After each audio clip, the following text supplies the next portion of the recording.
ಗ್ರಾಮೀಣ ಭಾಗದ ವಿದ್ಯಾರ್ಥಿಗಳ ಅನುಕೂಲಕ್ಕಾಗಿ 1999ರಲ್ಲಿ ದಿ ಡಾಕ್ಟರ್ ಪ್ರಭಾಕರ್ ಶೆಟ್ಟಿ ಅವರ ಸಂಚಾಲಕತ್ವದಲ್ಲಿ ಕಾಪು ದಂಡತೀರ್ಥ ಸಮೂಹ ವಿದ್ಯಾಸಂಸ್ಥೆಯಲ್ಲಿ ಆರಂಭಗೊಂಡಿರುವ ದಂಡತೀರ್ಥ ಪದವಿ ಪೂರ್ವ ಕಾಲೇಜಿನ ರಜತ ವರ್ಷಾಚರಣೆ ಸಂಭ್ರಮವನ್ನು ಎಂಆರ್ಜಿ ಗ್ರೂಪ್ನ ಚೇರ್ಮನ್ ಕೆ ಪ್ರಕಾಶ್ ಶೆಟ್ಟಿ ಉದ್ಘಾಟಿಸಿ ಶುಭ ಹಾರೈಸಿದರು. ನಿಟ್ಟೆ ವಿಶ್ವವಿದ್ಯಾನಿಲಯದ ಸಹ ಕುಲಾಧಿಪತಿ ಡಾಕ್ಟರ್ ಎಂ ಶಾಂತಾರಾಮ್ ಶೆಟ್ಟಿ ಮತ್ತು ಮಣಿಪಾಲ ವಿಶ್ವವಿದ್ಯಾನಿಲಯ ಸಹ ಕುಲಾಧಿಪತಿ ಡಾಕ್ಟರ್ ಎಚ್.ಎಸ್. ಬಲ್ಲಾಳ್ ಅವರು ಸ್ಥಾಪಕ the doctor K Prabhakar Shetty ಅವರ ಪುತ್ಥಳಿ ಅನಾವರಣಗೊಳಿಸಿ ಮಸ್ಕತ್ ಮಲ್ಟಿ ಟೆಕ್ ಗ್ರೂಪ್ ಸ್ಥಾಪಕ ದಿವಾಕರ್ ಶೆಟ್ಟಿ ಮಲ್ಲಾರು ಸ್ಮರಣ ಸಂಚಿಕೆ ಬಿಡುಗಡೆಗೊಳಿಸಿದ್ದು, ಕಾಪು ಶಾಸಕ ಗುರ್ಮೆ ಸುರೇಶ್ ಶೆಟ್ಟಿ ಅಧ್ಯಕ್ಷತೆ ವಹಿಸಿದ್ರು.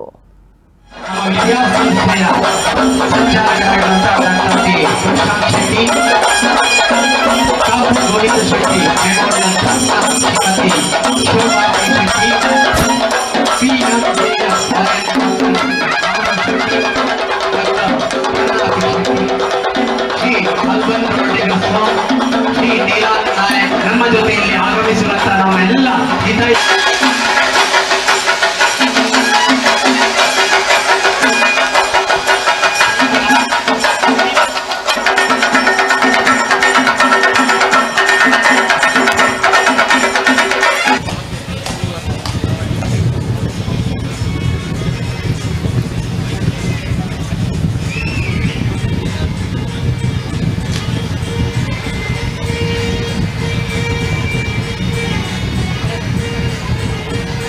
part in the progress of the institution.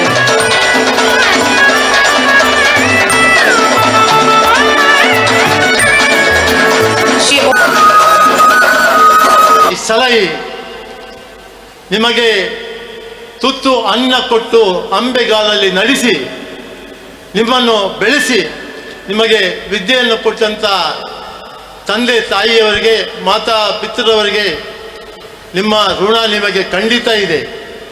ನೀವು ಮುಂದಿನ ಭವಿಷ್ಯ, ನಿಮ್ಮ ಮುಂದಿನ ಬದುಕಿನ ಭವಿಷ್ಯ ನೀವೆಲ್ಲರೂ ಇವತ್ತೇ ನಿಮ್ಮ ತಂದೆ ತಾಯಿಯ ಪ್ರೇರಣೆ ಅಪೇಕ್ಷೆಯಂತೆ ನಿಮ್ಮ ಗುರು ಹಿರಿಯರ, ನಿಮ್ಮ ಅಧ್ಯಾತ್ಮಕ ವೃಂದದವರ ಅವರ ಗೌರವ ಮತ್ತು ಈ ಊರಿನ ಗೌರವ ಘನತೆಯನ್ನು ಉಳಿಸುವಂಥ ಕೆಲಸವನ್ನು ನೀವು ಮಾಡಬೇಕು. ನಿಮ್ಮ ಜನ್ಮಭೂಮಿಯಿಂದ ನಿಮ್ಮ ವಿದ್ಯೆ ಮುಗಿದ ಮೇಲೆ ನೀವು ನಿಮ್ಮ ಕರ್ಮಭೂಮಿ ಎಲ್ಲಿ ಹೋಗಿ, ನೀವು ಯಾವ ದೇಶಕ್ಕೆ ಯಾವ ಊರಿಗೆ ಬೇಕಾದರೆ ನೀವು ಹೋದರೂ ನಿಮ್ಮ ಜನ್ಮಭೂಮಿಯನ್ನು ನೀವು ಮರೆಯದೆ ನೀವು ನಿಮ್ಮ ತಂದೆ ತಾಯಿಗೆ ನೀವು ಮಾಡುವ ಆ ಒಂದು ಶ್ರಮದ ಜೀವನ ಬದುಕು ಅದು ಸನ್ಮಾರ್ಗದ ಸಂಪಾದನೆ ಆಗಿರಬೇಕು. ಅದು ಸತ್ಕಾರ್ಯಕ್ಕೆ ಉಪಯೋಗವಾಗುವ